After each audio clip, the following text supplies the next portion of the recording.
www.gambleriskfree.com, teaching you how to make guaranteed profit from bookies. Any free bet you get teaches you how to turn it into real withdrawable cash. They also find free bets for you so you don't have to do any work. Take a look at their website and enter the promo code GoonerRamble when joining. GambleRiskFree.com.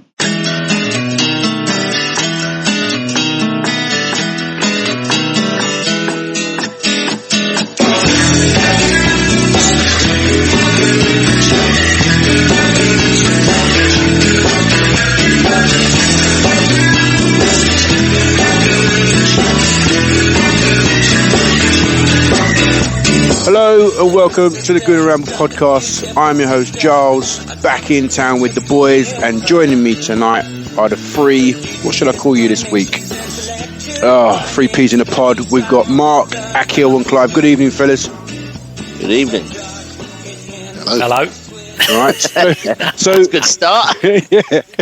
Who's pissed as in drunk pissed, and who's pissed as in pissed off, and who's just sort of like sober like me? I'm Mark, hanging. You're hanging. Clive, hanging. you got the wolf bass out, so you probably just, you're... No, I've actually gone for a little bit of Evian tonight. I'm trying to clear head. Look after my six-pack. Chardonnay? No. Oh. I'll save my drink for Saturday. Oh, okay. No, I've had a few JD and Cokes. It was date night, so, Nothing new with you, is it, really? JD, Nah. Just like it's your daily medicine, isn't it? It is, yeah. Good stuff. All right, let's kick it off. All right, so... Boy, since we last was on the pod talking, which was a couple of weeks ago, we've kicked off where we've kind of kicked on from where we left off. We've had the victory over Swansea on the weekend, and also obviously the emphatic thumping of the big boys, Ludogorets of Bulgaria. Times are good. Wenger has talked about the identity of the team has changed. I think are you right, Mark? Or are you sort of like just coughing out sarcasm? I haven't heard. I'm going to start with you first. I'm going to actually start with you. I've not heard anything. So I'm like, what's he talking about? The identity of the team. It's fucking Arsenal Football Club, isn't it? What's he on about? Well, he's talking about. Oh, it's going to be a good one, isn't it? He's talking about humility and focus. Humility. Yeah. Oh, fucking move on. Go carry on with what you were going to say originally. Go on.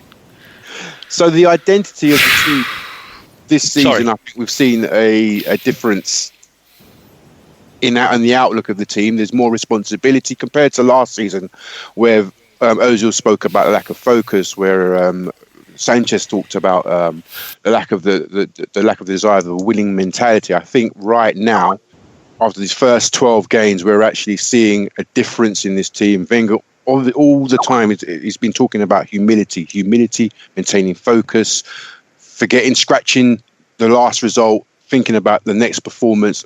Phil Walcott comes out every week and says the same. Start with you, Akhil. What do you see developing here?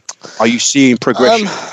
On your point about the sort of identity and humanity, all that sort of stuff, it was yesterday. Arsene Wenger said it after the game, and you know me, I pretty much watch every press conference, every interview. I do love to listen to the man, and it seemed to me he was trying to ground the team. It seemed to me, and I hope I'm right, that he and the team have learned from the past, where sometimes we've started well. He actually said we normally don't start well, but we've had a good run. We've started talking about titles. Players have even started talking about things, and then it's all just gone wrong. And it seems to me it's his way of just reminding the players, at least publicly, I'm sure he does it privately, that this is great, we're doing well, but it's only October. And I think in a way actually it's quite refreshing, because a couple of weeks ago I kind of just YouTubed a few sort of press conferences from 2011 when it was the year Fabregas, Van Persie, etc. were here, and it was just the time before we played the Carling Cup final, and we lost. And then, of course, we lost the FA Cup, we lost the Premier League, and then we went out the Champions League. And he was asked about the quadruple, funny enough. I mean, it seems crazy talking about it now.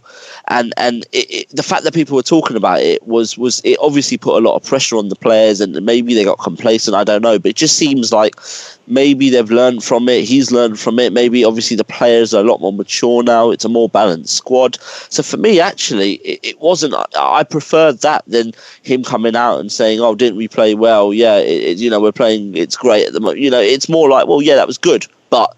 We haven't. I think the words he uses, like, let's not draw conclusions, let's not draw verdicts now, and that to me is saying that it's October, it's nearly November. Nothing's won in November. So for me, that was kind of, I thought, the point. I mean, maybe I'm wrong. This is just my interpretation. Mm-hmm. Mm-hmm.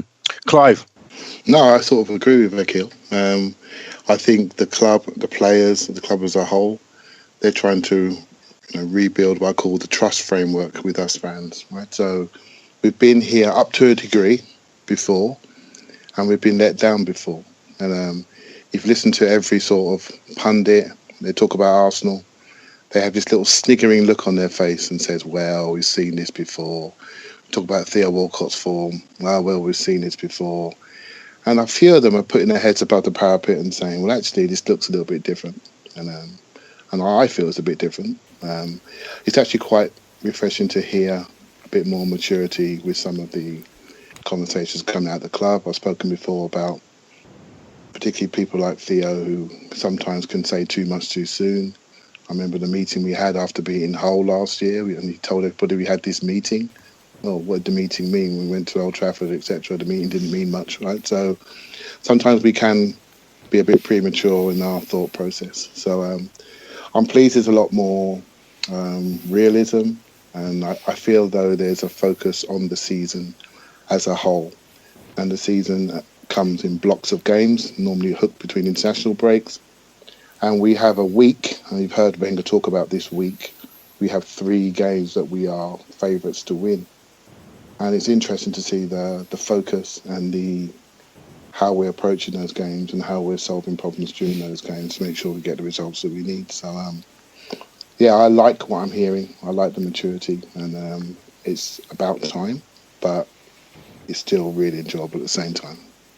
Mark, it is very early days. It's very early days, and we're loath to get ahead of ourselves and get carried away. And I suppose as a fan, we can't help in certain instances, but feel encouraged by what we're seeing. But from your point of view, do you see a difference in the mentality and the outlook of the players?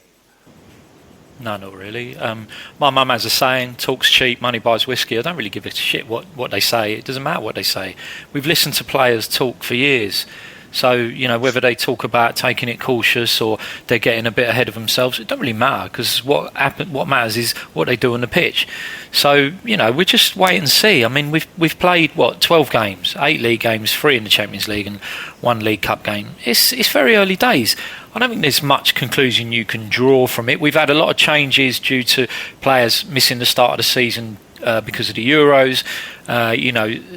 New players have come in, and Mustafi's probably played the most out of the 3 main ones that we bought, and he's Mustafi. I like Mustafi.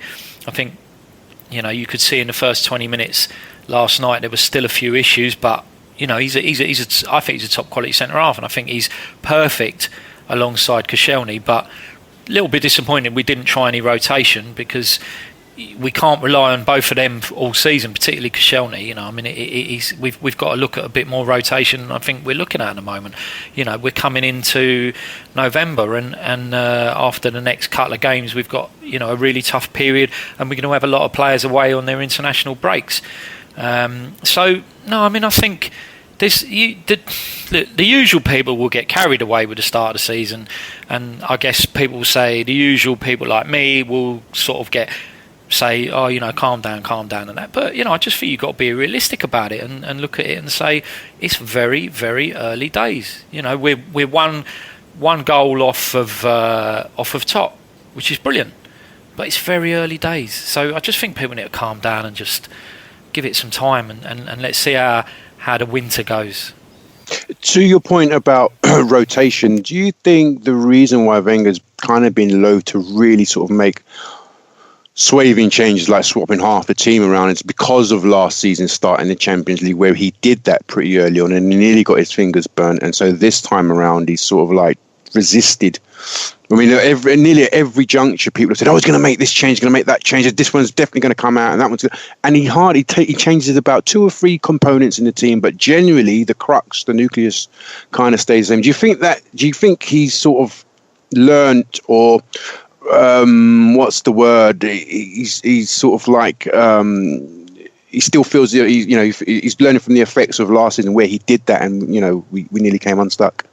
No, I don't particularly think he's learned. I mean, I think if you look at last night, I think you could suggest that maybe some of the substitutions could have been made slightly earlier, slightly differently.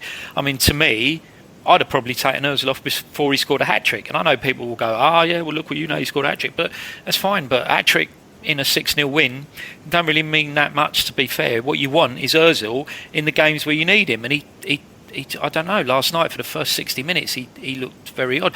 And Gabriel, I mean, we've got 2 centre-halves that we just seem to be running into the ground at the moment. Chambers has gone off on loan. Holding hasn't been seen for a while. I think Gabriel needs to get into the team and see how he plays, particularly alongside Mustafi. But perfect opportunity against, a very weak Bulgarian team, but he doesn't do it.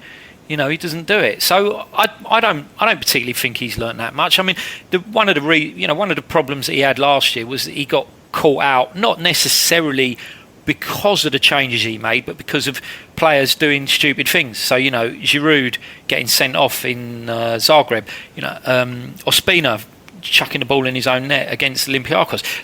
Those were the things that really let him down, rather than the fact that he'd rested a few players. But we've definitely got a better squad this year, but you just got to... He's got to use them. People keep telling me this is the best squad we've had in a long time. Well, it's time for him to use them. Particularly when he's got Giroud, Ramsey, and Welbeck back. That will make a huge difference, because he gives him so many more options, not just in terms of numbers, but in terms of tactics. Clive, coming over to you. Go on, Akhil. Yeah, sorry, so I actually, I mean, it's all about opinions, of course, and stuff. And it was the substitutions yesterday. I did kind of, I was thinking of those from sort of half time. Well, not maybe half time, but when Alex Oxlade-Chamberlain scored. From then on, I was thinking, okay, substitutions wise, who are the key players that need to go off? And to be fair, the 2 I thought definitely have to go was Santi Cazorla, just because of his age, because of his injuries, and also Alexis Sanchez, because he played for Chile. And then I thought it was kind of out of sort of Theo Walcott, maybe Mesut Ozil, and there I actually thought, well, Theo played 2 games, Mesut played 45 minutes of that second game, so I thought maybe that came into his thinking, because Walcott, the work rate Walcott's put in this season compared to any of his last 9 seasons has been totally different. I'm not sure. I don't think many people will disagree there. Apart from was. Well, yeah, maybe, but I'm sure he would agree. Work rate wise, Theo has upped it. He might disagree with other stuff, but I think work rate wise, I think he has. I don't know. There'll be someone out there who knows sprints per game and distance covered and all that rubbish, but if the human eye tells me he has. And I was thinking about this actually a few days ago, about sort of Walcott injuries. I'm sort of touching wood as I say this, because he has been injury prone, and if he's putting that extra sort of work rate on, I think we do have to look after him. So that's kind of, I mean, I'm not sort of disagreeing with anything anyone said really, but it was just it was a tough one. But it was 3 out of those 4 I thought were always going to kind of go off. And I think maybe looking ahead, obviously we've got the big players have got midweek off next week. None of them will feature against Reading, so it's that's kind of what I was looking at from the 3. And Santi went off, I think it was about the 56th, 57th minute, and it was straight after he had assisted Ozil's goal. He was actually coming off before that. The board was ready. Santi Cazorla was going off at about the 55th minute, which is quite early. It was after sort of Chamberlain had scored, things and settled. It was 3-0, game was won. Santi was injured. Going off. Was he injured? Yeah, he took a knock. He took a knock first half. I was surprised he came back out, but he took a knock first half. Okay, I didn't know that. Well, his assist was still fantastic, the way he turned with the ball. But okay, well, fair enough. I suppose if that was one, then it's 2 out of the 3. So yeah, point still remains. It was probably 2 out of the 3, and I think the right 2 went off. Clive. Yeah, I think he's got it spot on so far. I think if you make too many changes, even though we have got the players, and there are some players I'd love to see, but if you make too many changes, sometimes it sends a message to people that we're not taking this game seriously enough. And I think he made some smart changes. Ludogorets were very fast, so he picked a very fast team. Probably one of the fastest Arsenal teams I've seen. He brought Gibbs in for the breakaway. Oxlade-Chamberlain on the left-hand side. That speeds us up significantly on the left-hand side. Kept our focal points the same. Didn't disrupt too many sections of the team, and created a situation where we've freshened it up with full changes, but actually we've made changes which suited the opposition that we're playing against. So I thought he got it perfectly right, and we just have to remind ourselves the amount of times we've walked into games last season that we thought we'd win, and we haven't gone in there with the right mental focus, and we've drawn or lost. So at the moment, I think he's learning lessons from last year, and I think on the substitution side, I thought maybe if we're being pernickety, and there's no need to be really given the run that we're on, that I felt that Santi was struggling a bit in the end of the first half, and I didn't think he would come out second half, as Mark says. And we have two players on the bench that could easily do that role. And I don't think it does Santi any favours to be chucking around centre mid when he's got all these dashing runners running past him.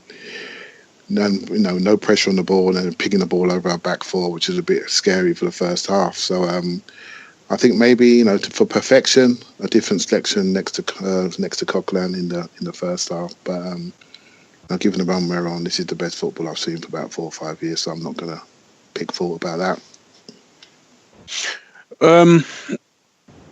Theo's run.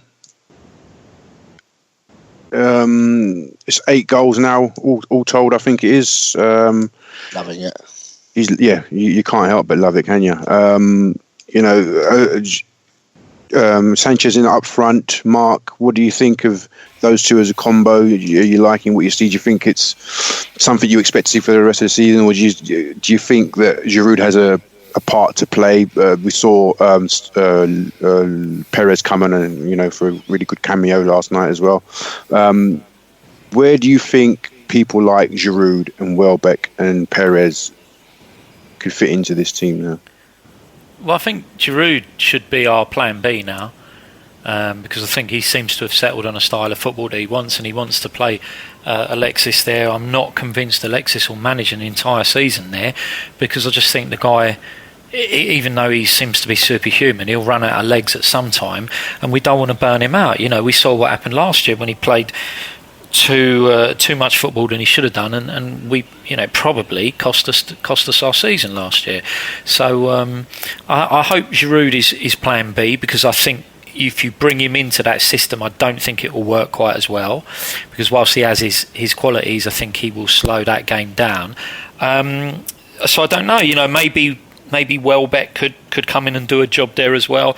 Just think, maybe Alexis is filling that role in, because we didn't go all out and buy the world-class centre forward that maybe we needed. So I don't know. I like to see him. In terms of Walcott, Walcott's doing really, really well. He's working hard.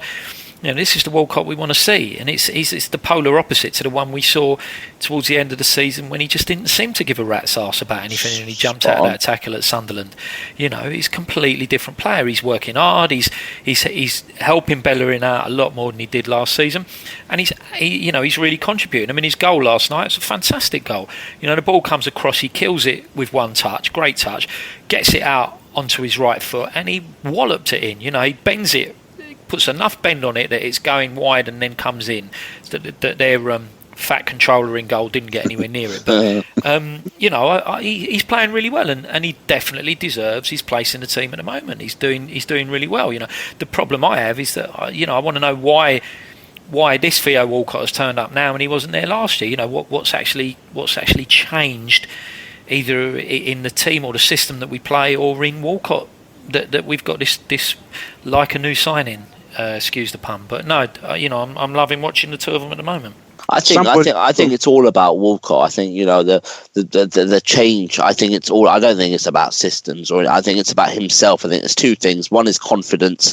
I think last year the man was he was broken. He was, there was times where he was scared to get the ball because he was scared of giving it away. And do you remember that game? He came on, he fell over, he got the ball, he fell over himself. He took an extra touch, and you could kind of see him physically, not blatantly, but he was more looking at the ball than looking up because he was scared he would just lose control of it. And he was completely shot of confidence. And I think the other thing is he's kind of had a wake-up call, not going with England. I think he certainly had a chat with Arsene Wenger at the end of the season where they talked about his position, and I think and obviously this is just an opinion, but I would have said they would have talked about it, and it would have been hinted that this is probably his last real chance at Arsenal because of his age as well. Now he's not a young boy anymore. This should be his kind of biggest contract, so to speak, his peak, and I just think something in himself has just said, you know what, I'm letting myself down here. I really need to work hard. And we all know he worked hard in the summer, and then the pre-season helped. That goal against City, I think it turned from there. I think there he just felt more like himself. He got a goal, and he just maybe going back on the right, as Woz will tell you, has kind of helped him because that's what he knows. And I just think they're the two things, the wake-up call and the confidence, and that's why he's kind of back. Wenger said that he's basically come out of himself. He feels more himself, and that's why we're seeing the displays we're seeing. And he sort of kind of segued, he kind of linked that to Oxlade-Chamberlain, didn't he? And he said that that's where Oxlade-Chamberlain needs to get to in terms of confidence, believing in oneself to get there. Clive, do you think that Wenger sort of is pretty much bang on with that assessment of where Oxlade-Chamberlain is at the moment? He's obviously got doubts about his place in the team and whatnot, and Wenger's basically challenging him to be the player that Walcott is now if you really want to make progress in this team. I think where he's challenging him is to look at how Walcott has addressed the issues that he's had, right? So one of the biggest changes in Walcott is his physical shape. He's in much better shape. He's much stronger. He looks much more stable on the pitch. And when he receives the ball in tight areas, he looks much more agile, much more secure on the ball. And what that's done to the team is that we can now play in smaller spaces. And he's always been a big space player, so now he's got different sides to his game. So when you judge a player, you judge them in possession, out of possession, and in what you call transition, when the ball's lost or won. And Theo's ability in transition to connect with somebody, cover big distances quickly is great. When he's in tight spaces, he can retain it, he can pop it off and move again. Once he's on the run, it's all over. And he's addressed his weaknesses. And I think Oxlade-Chamberlain has always relied on his super talent, and he's now, what Wenger's saying in code is like, look at what he's done. Look what he's done to get himself fit. He's got a personal trainer.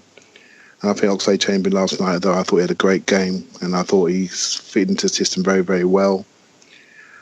You could see that it was a physical challenge for him, that 90 minutes. There were points when I felt he was stretching his legs and looking at, a little bit of cramp here and there. But he ended the game really well. But I do think I'd like to see him work harder on his physical fitness, because I think there's a great player locked in there. And we saw a bit of it last night, and on the first goal, the way he received it, and then one touch to the left, and then two touch, and it was gone. And that's not him. He likes to get it, run, be a bit more individual. So, I say the players are smelling this. They're playing a similar way. They smell something, and they all want to be part of something. We talk about rotation. I bet the players do not want to be rotated. When you play, something's going good. You don't want to rest. We want to rest them because we've seen year upon year of November, December injuries, right? So we want to rest them. These players don't want to rest. They want to play. They want to play every single minute. And you see when Sanchez came off last night, he was absolutely cheesed off because he knew he left 3 goals out there, at least 2 more goals. He left a hat-trick out there. And it took a while to suppress them, but he knew there was more in this game. So what I'm really liking is how the players are collectively buying into what they're seeing. And that's the most important thing. I do not feel a disharmony. I do not feel a playing disharmony. I just feel 15, 16 players wanting to play a similar way, wanting to work hard off the ball, wanting to move it quickly, very, very agile. And I do think the change in style, if you want to put it down to one thing, I said it previously, but Alexis has unlocked this team. He's unlocked the possibilities of what we can do, and the ceiling of the whole group has gone up. And I think there's a collective maturity, solidifying at centre back, and it's just gone from there. And I just think it's great. Okay, Mark, I want to bring you in. We've got a question. The first question of the night is from Tell the Gooner. He says, has Theo generally improved, or is he just looking for a new deal? I think I saw a couple of you answer him on Twitter, but what do you mean?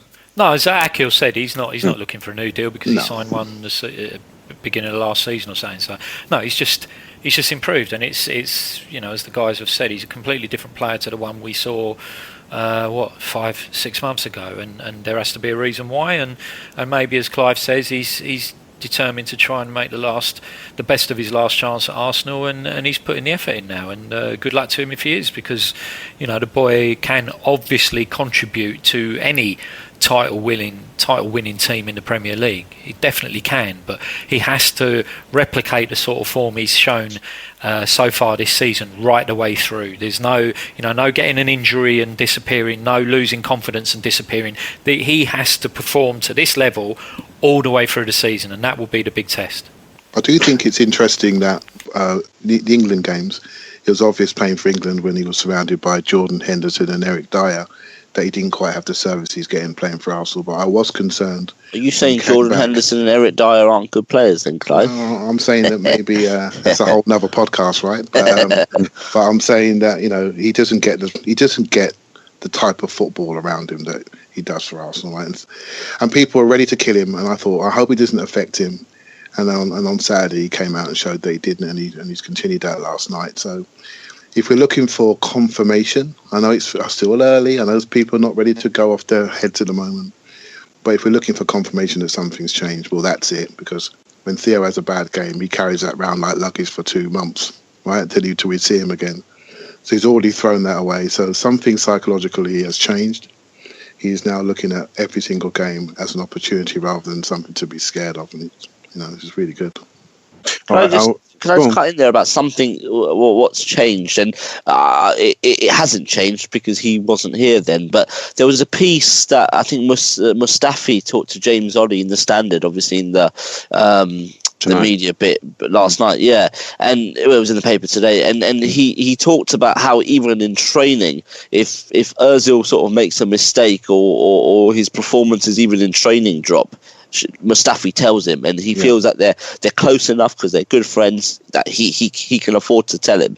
And I mean, that's just it's unrelated to the has this changed, because it's he wasn't here then. But for me, that is quite refreshing as well, to have sort of characters like that come in. I'm sure Granit Xhaka's another one, to come in and be a little bit, Arsene Wenger talks about we're not boys now, we're men. I mean, to be men, to tell people. I mean, we have had it before. If you remember Man City away, we had lost. Mertesacker told Ozil to come to the fans. Ozil didn't, and they just went down the tunnel. But that was after a game we had lost. I mean, at the end of the day, the result was the same. So, but I think it's just some of the characters there would help us change. But then, you know what? As Mark says, as much as I love to disagree with Mark because we're completely on the opposite side, it is only October.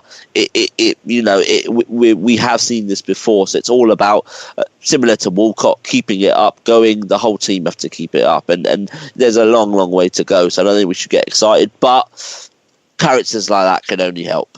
Before we move on to the next question, go on. I know we have seen this before, but can't you sense this is a little bit different?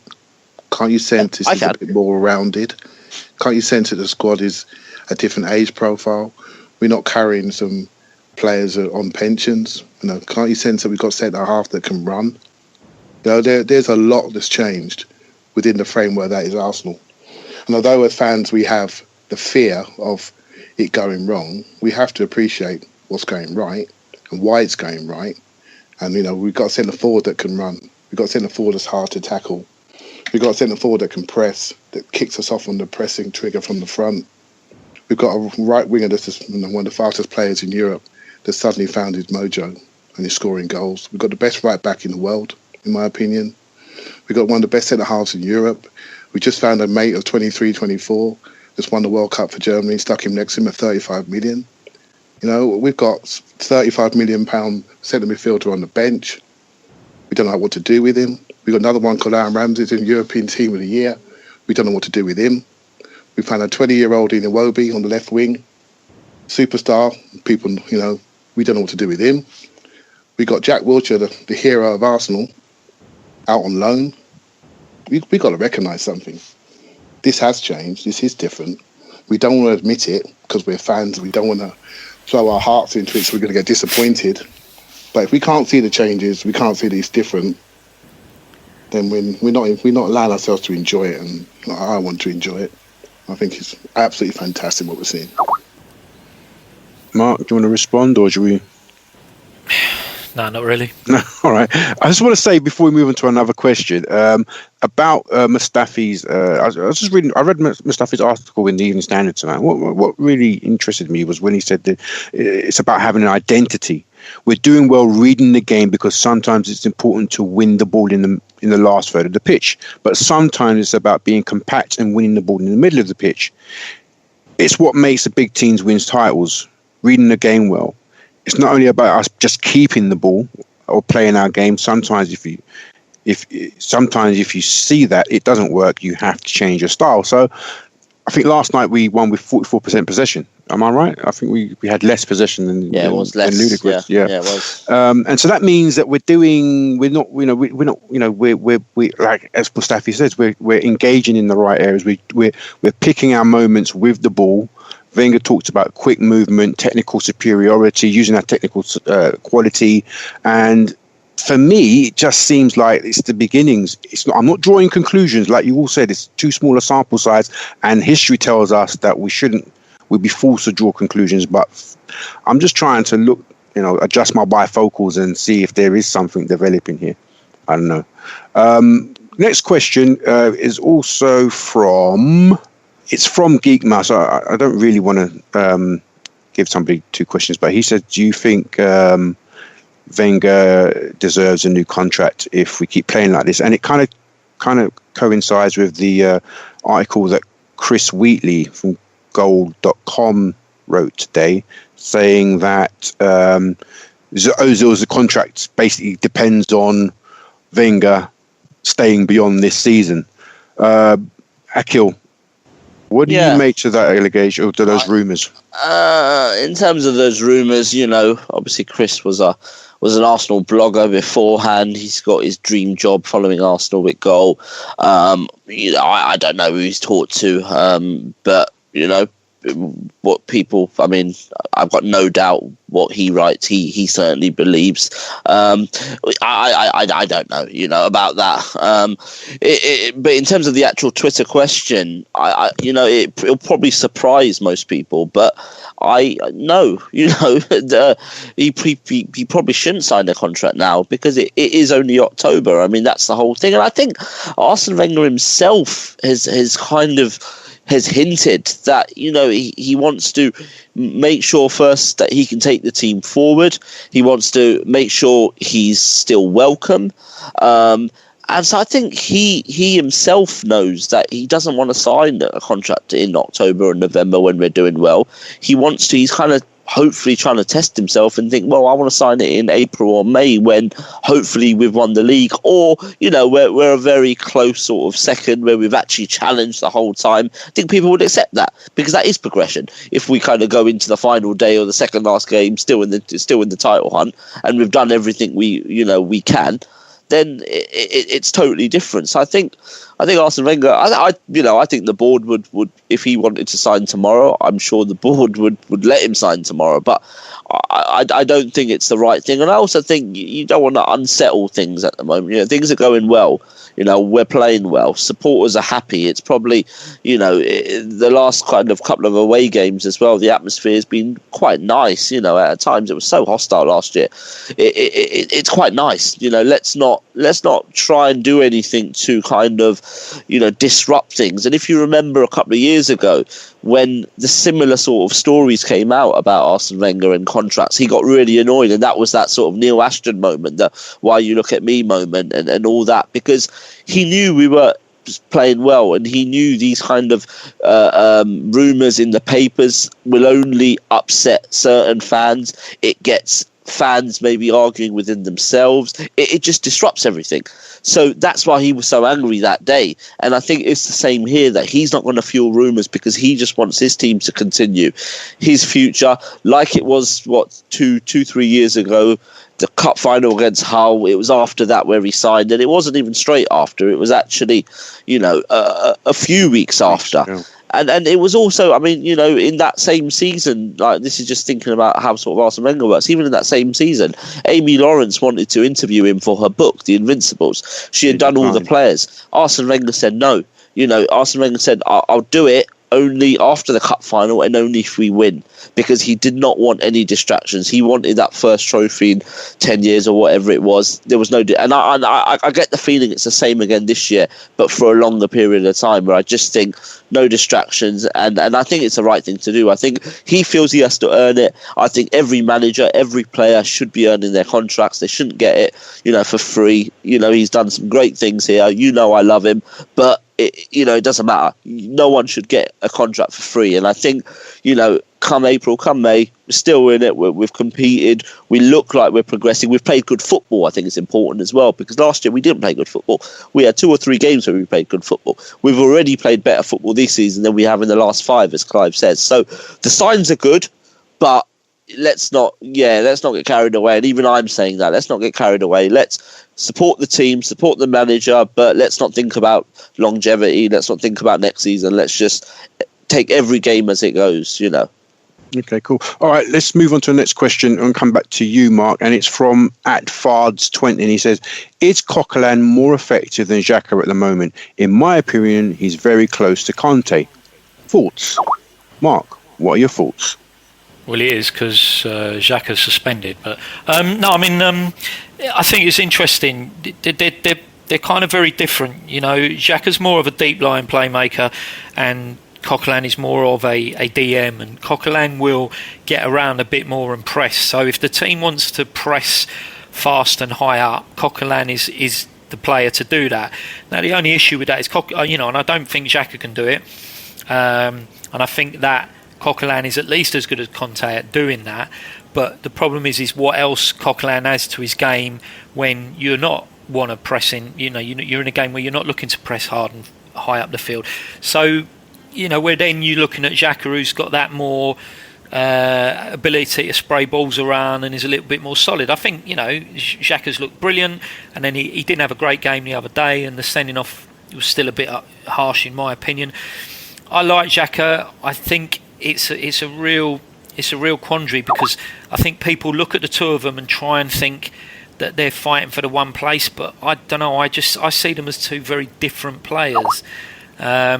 And I just wonder that, really with Santi needing a bit of a rest, whether or not we can try Coquelin and Xhaka there and give Santi a rest. I mean, it depends how bad he is after last night. So we may have to see it on Saturday. But Coquelin, he's doing well, but let's not get overly carried away. But yeah, he's a better player than Conte, in my opinion. Right, Mike, I want to ask you another question, then I'm going to bring in Clive. Xhaka's now suspended for a couple of games. There's a worry about Santi's Achilles. If Ramsey comes back in the squad, and I think he's pretty much ready to come back in, where do you see him fitting into this midfield? Ramsey, Ramsey is the enigma. He's the enigma of the club. Where is his best position? Clive spoke at length that maybe playing him out on the left might be an idea. And maybe it's worth a go now that we've moved Alexis inside. I know Iwobi's playing well out there, but, maybe start Iwobi Saturday and then bring Ramsey on in that left-hand side and give him a go and see what he can do. But for me, Ramsey's the player that sort of kind of seems to do a job in lots of positions, but needs to make one his own, and he hasn't done that since the wonder season he had when he scored all the goals playing the sort of box-to-box role. So I don't know. I'm really not too sure, but I also think don't rush Ramsey back. I just wanted to let me frame it another way then. If Xhaka's out for suspension and Santi's down with a sore Achilles, a recurrence of his sore Achilles. Do you think that Ramsey comes in Coquelin's role, and then Coquelin then reverts to he reprises his more regular DM role? Do you see them two sort of pairing up well? Because I've heard some people say that they're too similar, in terms of they're not really going to be able to control the game. They don't have the technical quality that Santi brings to controlling the game, and also that Xhaka brings to controlling the game, although they are more energetic and much better at pressing. Yeah, well, I mean, I don't particularly think that that's what you need. I think Ramsey and Coquelin have played, and we've seen that maybe it doesn't work quite so well. But I, personally speaking, I wouldn't play Ramsey. I would probably, if Xhaka's suspended and Santi's injured, I would maybe go with Coquelin and El Neni and just have it nice and solid, and let El Neni play just in front. Because I think the problem we had a little bit earlier in the season, and when I say problem, I'm talking a minor one, was that Santi seemed to be playing behind Coquelin, and then a few games ago they reverted back to Coquelin sitting back and Santi being a little bit more advanced and transitioning the ball. So I think El Neni can do that. He doesn't give you a great deal of creativity. He hasn't got the passing ability of Santi, but I think he will pass the ball simply. And when you've got the four guys in front of you that he has, you can get away with that, especially in a game against Borough. So I would go with El Neni and Coquelin just to be nice and solid and give the ball to the four in front. Fair enough. Clive, come in, please. Yeah, I agree with a lot of what Mark said. I think we need to. A lot of people are comparing Coquelin and Xhaka. Like they're saying, well, who's better, who's this? But actually, I think they're two different players completely. One is a front foot player in Coquelin. He plays on the front foot, and I think he's underrated on the ball as well. We saw him break up the play last night and ping it out first time to Walcott. No one can tell me that guy hasn't got a picture and doesn't know what to do. He plays the ball very, very quickly. And he's added a sort of acceleration to his game when he has the ball. What he's doing is he's pushing it forward very early, and he's following his pass off a different line, creating other angles and doing quick 1-2s. So he may not be doing defence splitting passes, but he's really getting it, moving it, and that's exactly what you want in the transition. You want to catch people when they're not organised, and he does that very, very well, as good as anybody else. And I think this team needs that. I think with the balance we have and the quick movers we have and the connectors we have up front, we want to get people when they're not ready for us. We're faster. We don't want to... Last year I felt that we let people settle into a block and then we tried to go around them and try to pass through them. This year we're taking them basically and taking them early and doing them disorganised and pressing them into mistakes and then just taking them apart. And I read something today actually that we've got one of the fastest attacks in the league. And normally when you have a big side, the speed of your attack is not normally one of the highest things. What normally happens when you're a big team, you have the ball a lot, so your attacks are slow. Normally the teams at the bottom are the teams that are playing on the break. What we're doing, we're playing on the break from halfway up the pitch because we're winning the ball early, and I think it's really important. Ramsey and Coquelin for me are too similar. They both want to play on the front foot, so I don't see that working at all. I think El Neni's the perfect back foot player. He can do all jobs, but he's better, I think, calmly slotting where the gaps are and just being secure. So El Neni and Coquelin for me on Saturday. And a combination I would like to see is Xhaka and Coquelin. And I see Xhaka as the closest player to Santi, the way he plays. I think the way he passes the ball, his range of pass, he's the only one that's got a range of pass that's anywhere near Santi's range of pass. And I look at the comparisons, that's the player that I compare him to. And yes, he hasn't got the sweet feet, but he's got the picture and he's got the range. And I do think what's happening with our wide midfielders, and our centre forward and our number 10, and what Theo's doing on the ball in tight spaces, maybe we don't need another playmaker higher up the pitch. We don't need a playmaker because Iwobi's a playmaker. Oxlade-Chamberlain played a lot more like a midfielder last night rather than run into a corner flag, hook it across winger. Theo's now playing it off. Ozil always does. And Sanchez, let's be honest, he's not really high all day. What he does, he comes deep and he playmates from the centre of the pitch. So I'm not sure. I look at the evolution of the team, and I know this is almost like swearing, right? But it's not about tomorrow. It's just what's going to happen in the next few months. I can see Santi's position being under threat before Coquelin's position. I think Coquelin, the way he plays, is crucial to us. I think it's crucial to our style, and I don't see anybody else mirroring it yet. And Ramsey can, but there are other issues with Ramsey's game about how he keeps the ball and how he slows the game down. But that's old Ramsey, and we've seen other players come into this group and change how they play because they buy into how we play. We saw it last night with Oxlade-Chamberlain. So Ramsey's not stupid. He's been watching on the sideline. When he comes in, he's going to have to adapt. It'd be interesting to see how he adapts his game to join the wider collective. So it's all exciting. But I agree with Mark. I do see.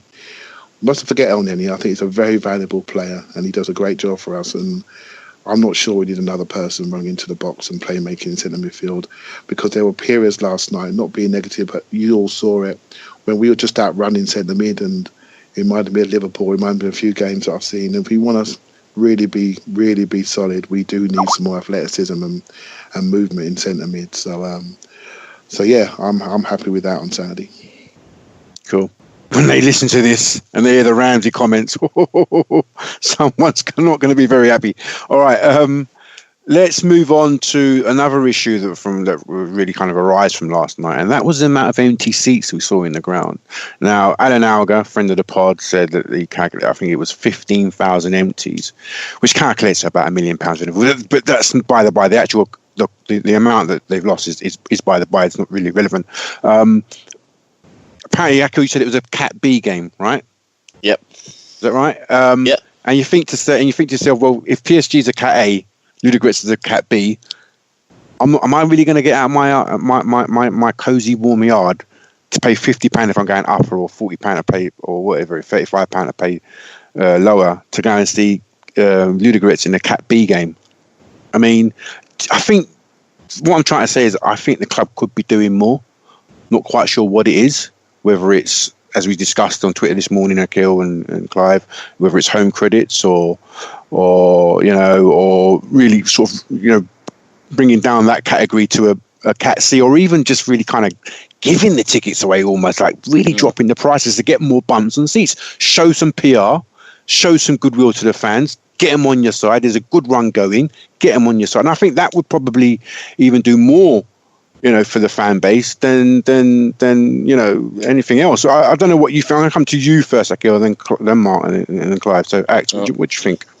I mean, it all changed when the Champions League format changed. So, how Arsenal were always top seeds until it changed to actually the winners of the league sort of thing. So when it was in those days, you couldn't get a Category A game in the group stages, because obviously we were the top seed, so we were never playing anyone arguably bigger than us. Excuse me. So it changed when the seedings changed. It's changed when we can play the likes of PSG and Bayern Munich at home in the group stage, and obviously that became a Category A, and the other two games tend to stay a Category B. So yeah, that's probably part of the problem. I think when you're changing maybe one to A, which kind of you can understand. I'm not saying I agree with it, because I never agree with high ticket pricing. But if you're playing a Bayern Munich, a PSG, a Barcelona, or whoever, even if it's in the group stage, it's a huge game. So I get that, but then keeping the others as a B, I think that's where potentially the issue is. So yesterday, I mean, you see that. I'm not sure. I don't know how many empty seats there were, if there was 15,000 or 10,000 or whatever. But you kind of, it's a Wednesday night. You're maybe playing the sort of the bottom of the group. It's sometimes you're not as motivated to come. And I think I saw a lot of sort of spare tickets being sort of touted around. I think people were struggling to get rid of them because of the price. And I do know a few people who kind of just said, you know what, give me 20 quid for it, and it's done. So I think that's kind of, that's the only way people could sell their tickets, which does mean a Category B for a game like that is probably too high. So, I think the club should look at maybe looking at that format, because it's clearly not working. There are empty seats. In terms of home credits, yeah, that's an idea touted around. It's an idea that's going to be asked at the AGM. It has been asked before at forums that, if everyone gets a point for every home game they attend, then when it comes to cup finals and things like that at the end of the season, it shouldn't just be your 3 away credits. It should be done on home credits as well to give people an equal chance. And by home credits, people don't mean you have to come to every game. It basically means your seat has to be sat on. So that can mean, putting it on ticket exchange. That can mean if the ticket exchange can improve and you can potentially give your seat away to a charity, to a local school, then you can kind of do that. But it just means taking the effort to try and get rid of your seat. Whereas I think a lot of people now potentially sort of decide they're not going to come, but then don't do much about it. They don't make the effort. Perhaps this is just me. It's not. There's no there's no evidence in this, but I'm sure there are people who just don't use ticket exchange or maybe don't do their best to try and get a bum on that seat. And I think if the club made it easier for people to do that, I think people would. They're talking about having it on as an app, keeping it sort of running a little bit closer to kickoff, things like that. It would all help. So that's kind of the ideas mooted. I think, we do need to get the stadium full. I think a stadium full then means a slightly better atmosphere. A slightly better atmosphere means potentially players playing better. That potentially means, more clean sheets, more goals, and effectively that means winning more football matches. So it's all linked. Very well put, Akhil. Akhil, Mark, I just want to bring you in, expanding on, or carrying on from Akhil's point about home credits. We were talking about in a WhatsApp group this morning, and Steve Neighbour made some very salient points you thought. Can you just sort of add your opinion to what Akhil said and bring in what Steve was talking about? The home credits are a good idea if they're done in the right way. And he said something like the club get a 10% fee on resale and the money sits in escrow, earning until it's cashed out or offset by year end against the season ticket. If they get the chance to sell a scarf and an overpriced coffee to the schmuck that bought the ticket, something like that. So what was Steve talking about in that respect? Well, no, Steve was spot on, as was Akhil. I mean, who do they want coming to the Emirates? I went to the game last night. I've not given the club a single penny of my money other than what I've paid pro rata in my season ticket for that match.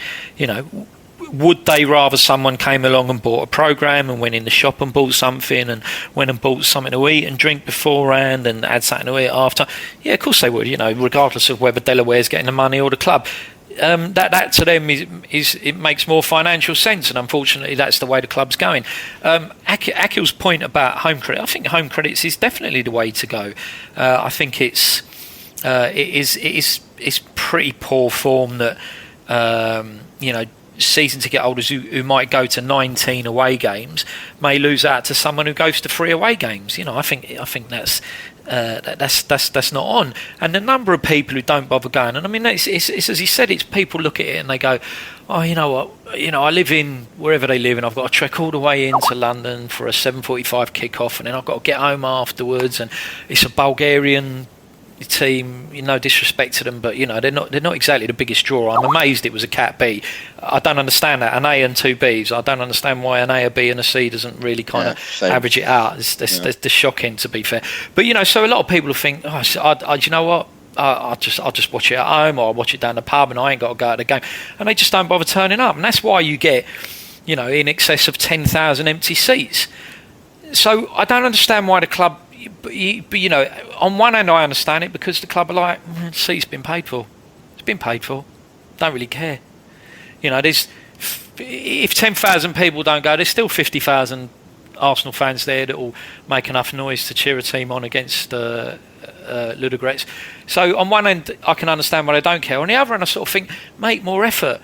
Say to someone, you know what, if you really don't intend going, why don't you just tell us? Yeah, and we will get all them tickets and we'll either knock them out to people in a queue from sort of 4 o'clock on the day of the game, or we will take them down to one of the local schools or colleges and we'll knock them out to them. We'll give them to them at the kids' rate, because any people there is better than, obviously, maybe not the iPad firm that you get. They wouldn't be that much help, but a lot of people in the local community would like to get the chance to go to the games, and they're not getting the chance to go to the games because you don't get the opportunity. I know you could go on ticket exchange, but you've got to be a member and you've got to pay however much it is to be a member before I think you can buy on Ticket Exchange. So, do something better about it, and also reward those season ticket holders who manage to make sure that their seat gets used, whether it's them, 75% of the games, and the other 25% is their dog walker or whoever. Reward that person and say, we will give you credits based on the percentage of home games you go to in a season up until the point where, the credits comes into it. So, and I think the board really do need to be pushed on this, because we all see that they're charging us, you buy, it's great paying £26 for an away ticket. Now, I love that, thanks to the supporters groups that all rallied round and got that done and put pressure on the Premier League to do it. But you're still getting paid extortionate booking fees for what? For a ticket to be sent. It doesn't cost them what they're charging people per ticket. It's just it's a nonsense. So really they've still got a long way to go to try and look after the fans, in my opinion. I mean that's the thing. I think what you said about 75 and 25. I mean, if you can't go, it's just there needs to be an easy way for people just to give that ticket away. At the moment, I think some people's excuse is potentially, I've never used Ticket Exchange. I don't really want to learn. I can't really be bothered. But if there was a little bit of marketing done around that, a page in the program for those who still buy the program, but .com, Twitter, a little bit of advertising around it, that it takes 30 seconds, it's 4 clicks, and you can give it to a local school, a local charity, for free, so someone still gets to see a game and all that sort of stuff. I think it needs to be done, and then it needs to be advertised. I mean, it's I think Arsenal sometimes aren't the best at explaining things, and I think about something like the Young Guns section. I know a lot of people who don't actually understand how it works, and I'm not sure if it's been really explained that well. I mean, it's great. And I know, Mark, you often tweet, and I certainly do as well, about sort of when we see that there's still tickets available, we often say, take your kids for this much, whatever. But I think there's so many people out there that would want to do that, but just don't know much about it because it hasn't been explained. So I think that needs to be explained. And then obviously, with this home credits or Ticket Exchange, giving it to charities, that needs to be developed, and then it needs to be out there. Really spend a bit of money, get it advertised, get it out there, get people doing it. I think then fans will help. Fans will tell each other. You want it to become a little bit embarrassing if you don't turn up and you don't give your ticket away. You want for people then the next time you do go to kind of tell you, oh, you didn't give your ticket. Make you feel conscious. That's the type of thing you want, because then you won't do it again. So I mean, there's a long way to go, and it'll be interesting because we are going to ask that at the AGM, and it's interesting what the answer will be. And then the club have said they're trying to improve Ticket Exchange and stuff, so hopefully we'll see some evidence. Okay, that's very well put, guys. Thanks for that. To bring it to a close before we do, I just want to ask you guys about the next run of 7 games. We've got Borough, Reading in the League Cup, Sunderland away, and then Ludogorets away at the beginning of November. And obviously then the 3 big games we've got: Tottenham at home in the North London derby, followed by an international break, and then straight after that I think it's Man United away, Paris Saint-Germain at home. This is, for me and for everybody really, November's when we start to see the wheels sort of like start to come off a little bit. The screws start loosening, the ball bearings start coming off a little bit. Mark, how important is it to really make sure that we build up a head of steam? We don't take lights of Borough and Sunderland for granted, but we build up a head of steam into that North London derby. Yeah, sorry, I was going to say, I think, Clive hasn't had an opportunity to speak for a while, but I'll just do this briefly. I'm not being funny. Reading, I'm not going to bother about Reading. Carling Cup is not really of interest. Borough, Sunderland, Ludogorets, 3 games we have to win. We have to win because they're games we should win. We have to win those games. Then when you look at the next 3, you got Spurs at home before the international break. Spurs at home. We need to win it, but more importantly, we need to make sure we don't lose it because of the fact that they actually look like they could be up the top again this season, the same as last. Then you got the international break, pain in the arse, obviously, because we've got a lot of players away, good few that aren't. United away, we have to make sure that we do not lose that game. psychologically, with Mourinho there, we must not lose that game. Draw or win, hang on, spot on. minimum, but we must not lose to him, because we cannot start that whole shit about Mourinho and the hoodoo. We can't do that, so we must not lose that game. And then PSG, I think PSG is again is I think if we, as long as we can win no that hangover, game, yeah. As long as there's no, as long as we don't get too carried away and cocky, I think we can beat PSG. But we've got to be a little bit careful because they're not Ludogorets, and you know, a draw. You know, a win obviously, but a draw, and I think that will go a long way to us actually finishing that group on top. Cool. Clive, let's round it up with you. Yeah, I think Ludogorets actually. I know they faded away late last night, but they were very dangerous in the early part of that game. And in their Champions League group games, they've taken the lead in every single one. And I think that's going to be a tough game. And I think we need to win last night because potentially we could rotate a little bit out there. I think what happens next week between PSG and Basel is actually quite important because that might give us a bit more flexibility to rotate and rest people with all the big ones. I agree 100% on the Mourinho thing, but what I will say is they've got more issues than we have. I spent a bit of time watching Spurs this week actually and watching Manchester United because the whole world was forced to watch Manchester United after the marketing hype from Sky, and we all saw what we saw, right? And if we're worried about that, then maybe we're not looking at our own team. We've got to think and say, well, actually, if we have most of our components out there, we should be going there to really take them apart. I know I felt that last year when we went to Old Trafford, but this year I think we're in much better shape. So obviously Saturday I expect us to win. Reading, we got what was really pleasing about last night was players like Lucas coming in and really looking the part to me. So I'm not concerned about the players that come in. They all seem to hit the level straight away. And I've got to give some credit to the club, right? Because these guys, they're not playing regular. But when they're coming in, they look fit, they look sharp. I haven't seen a calf strain, touch wood, for quite a while. There's something going on, not just on the pitch, but off the pitch. We look better prepared. When we started this season off, what we saw against Liverpool was the absolute opposite of that. But since then, it's been the complete opposite again. And I'm encouraged about this next few games. Saturday should take care of itself. Reading as well. And I think when we come to Spurs, I watch them. And as long as you can stay with Spurs in the first half, don't get run off the pitch, I think they're going to be easy to pick off in the second half. So, I'm good. Coolio. All right, let's wrap it up. I want to thank all the guys for coming on, Mark, Akhil and Clive. I think you'll catch most of them again on Sunday, rounding up the Borough Chat. Catch us on all platforms, YouTube, iTunes, SoundCloud, Acast, on our site, www.gooneramble.com. We're back next week reviewing the kind of cup, but more importantly, reviewing what happened in the AGM with Akhil. So don't miss out on that. I've been your host, Giles. It's been great to be back. Thanks for listening. Join us again. Up the Arsenal.